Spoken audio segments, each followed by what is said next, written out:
Hello tout le monde, j'espère que vous allez bien. Aujourd'hui, on se retrouve pour la préparation de mon bullet journal 2019. Alors, dans une précédente vidéo, je vous avais expliqué comment fabriquer ce genre de carnet en reliure COP. Vous allez trouver le lien dans la description. Donc, l'avantage de faire son carnet soi-même, c'est qu'on peut choisir le grammage. Donc, moi, j'avais des pages en 100 grammes par mètre carré. Et c'est du papier ultra blanc, ce qui est vraiment très pratique pour si on a des dessins à faire, des choses, on va pas craindre que ça traverse. Donc là, j'ai décidé d'utiliser de l'aquarelle liquide de chez Action et de l'aquarelle nacrée, toujours de chez Action. Voilà. Donc, cette année, le Pantone, c'est le Living Coral et c'est ça qui m'a influencé dans ma décoration de ces premières pages. Donc, pour que ce soit plus facile à faire, j'utilise une tablette lumineuse.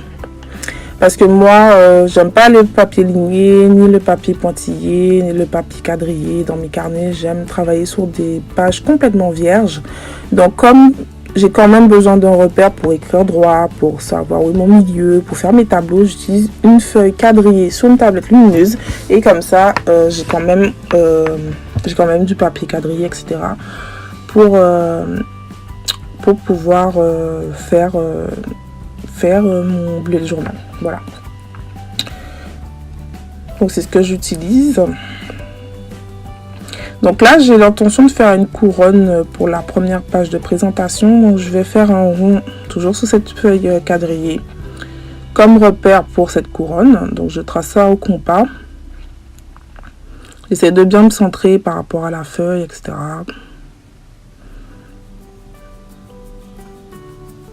Voilà. Et maintenant, j'ai un repère pour pouvoir faire ma couronne. Donc là, je vais faire une couronne de corail. Et pour ça, je vais utiliser deux couleurs d'aquarelle liquide, la rouge et rouge 1. En fait, c'est un magenta. Donc magenta, c'est toujours un peu rose, mais ou rouge. Voilà. Et le bout de mes coraux va être dans un orange très vif. Voilà. Donc, je sais pas si vous avez vu le Pantone 2019, mais il s'appelle Living Coral et c'est un magnifique corail qui tire un peu sur le rose. C'est pour ça que j'ai pris un magenta et très vif, très beau. Donc c'est ce qui m'a inspiré pour mes premières pages de mon bullet en fait. Et voilà, je suis super contente de ce Pantone là. Chaque année, je suis contente des Pantones parce que j'adore les couleurs. Mais déjà cette année, en 2018, c'était ultra violet. On a eu du Marsala, on a eu du Radiant Orchid, etc. C'est des couleurs qui étaient super belles. Et là, cette année encore, le Radiant Orchid, ça me rend super contente. Donc j'espère vraiment que je vais beaucoup voir cette couleur dans les collections qui vont arriver cette année. Hein. J'espère que je vais le voir partout, le Radiant Orchid là. J'espère que j'espère que c'est vraiment la couleur de l'année 2019. Parce que j'adore cette couleur. Donc voilà, j'ai fini ma couronne de corail. Ça a été plutôt vite. Donc là, j'écris bullet journal au milieu de la couronne. Donc j'avais fait aussi ma dernière vidéo là, c'était une vidéo sur le brush lettering où je vous expliquais comment faire des lettres simplement en fait. Donc si vous voulez aller regarder, c'est juste ma précédente vidéo. Donc j'utilise un stylo Fudenosuke de chez Pentel pour écrire comme ça. Ensuite là, je vais utiliser un simple feutre pour écrire 2019 en bas. Voilà, ma page de présentation est finie. Là, on passe au quai. Donc, vous allez certainement trouver que mes quais sont un petit peu fournis. Vous allez comprendre pourquoi tout à l'heure. Là, j'utilise le journal guide de chez Wear Memory Keeper. Donc, c'est une règle qui permet de faire des mood trackers. Il y a un gabarit pour faire vos petits carrés, vos ronds. Avec le même espacement si c'est ce que vous voulez. Voilà, je trouve que cette règle est super.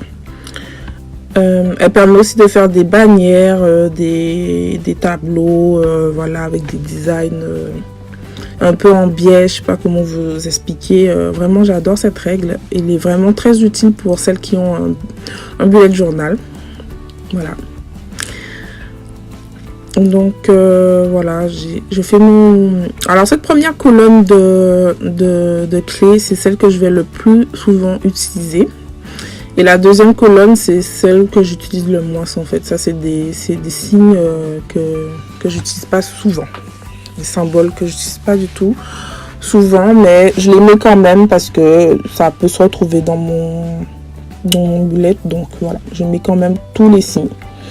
Vraiment, surtout prioritaire et important, ça voudra dire que j'ai un peu procrastiné, que le truc est devenu urgent en fait et j'aime pas trop utiliser ça. Même deadline aussi, ça voudra dire que j'ai un peu procrastiné. J'espère que je vais pas beaucoup faire ça cette année parce que moi, j'adore procrastiner. Donc là, au début, j'avais décidé de dessiner un seul petit coraux tout petit sur le coin de la page, mais finalement après... je m'amusais tellement que j'en ai rajouté plein. Parce que finalement, comme j'ai vu que ça traversait pas en fait l'aquarelle, surtout l'aquarelle nacrée, ça traverse vraiment pas du tout. Alors que l'aquarelle liquide, il faut quand même faire attention. Mais comme j'ai trouvé la façon de peindre en dégorgeant bien sur une feuille de brouillon en fait, bah du coup je me suis éclatée, hein, j'avais moins peur, donc je me suis éclatée. Donc j'ai encore utilisé de l'aquarelle pour faire des lignes dans mon calendrier annuel qu'il faut remplir à la main. Donc vraiment faut pas vous tromper parce que sinon après c'est moche. D'ailleurs moi je me suis trompée sur les mois qui sont sous ma main là, je sais pas si vous voyez, mais il y a du blanco. Il y a du correcteur blanc là et c'est vraiment pas joli. Donc c'est vraiment le truc à éviter que j'ai bien fait 2 fois en plus sur ma page. C'est vraiment moche parce que j'utilise un papier ultra blanc et le blanco n'est pas aussi blanc que ma feuille de papier et j'ai l'impression qu'on voit que ça en fait. Mais bon, c'est pas grave, c'est pas la fin du monde. On sait bien qu'on est en train de le faire nous-mêmes. J'aurais pu aussi coller une feuille de papier blanc sur ma feuille et recommencer du début, mais j'avais pas envie. Je le fais vraiment très rarement. C'est vraiment si j'ai renversé une tasse de je sais pas quoi sur ma feuille que je recommence du début. Mais sinon, pour des erreurs comme ça, je recommence pas en fait. Je laisse mon erreur parce que personne n'est parfait en fait. Et que je suis pas celle qui joue à celle qui a le bullet complètement parfait. Voilà. Faut savoir que vous avez 365 jours à utiliser votre bullet. Il y a bien un moment où vous allez faire une erreur. Et même les filles sur Instagram et compagnie, les Amanda, Rachel Lee et compagnie font aussi des erreurs dans leur bullet, mais elles se contentent juste de coller une feuille de papier par-dessus et ni vu ni connu. Et moi non, je préfère qu'on voit bien mes erreurs. Enfin, moi ça me dérange pas de voir mes erreurs. Voilà. Donc là, je passe au calendex annuel. Donc, je fais des lignes verticales, des lignes horizontales. Voilà. Donc, je laisse un espace pour les jours du mois. Voilà, vous pouvez admirer ma jolie petite touffe de cheveux. Je suis désolée, j'aurais dû attacher mes cheveux.